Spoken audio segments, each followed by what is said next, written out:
So, eto na nga guys, ang ating pumasok na pala ang ulit.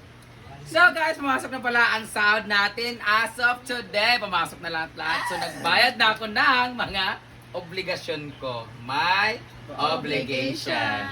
So ito niyo, hindi siya utang kasi iba hindi naman utang dyan, but it's my obligation. So, okay, tingnan natin kung magkano na lang natitira as of now. Ito yung utang natin. 543. Wala pa din pala yung 5,000 kay Manang. Okay. Una, itong business permit, bayad na. Yay! Zero na siya. Ang St. Peter, bayad na rin kami kahapon. Itong St. Peter's pala na to guys. Insurance namin to. 5 kami sa pamilya. 1,1 po ang monthly niya guys. Ayan. So, ang tindahan na 202, nabayaran ko na siya ng 110. So, minus 110. Ikon, Mar? 202 minus 110. 98 na lang.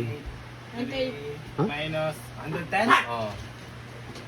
90. 108? Hindi lagot 1. 92,789.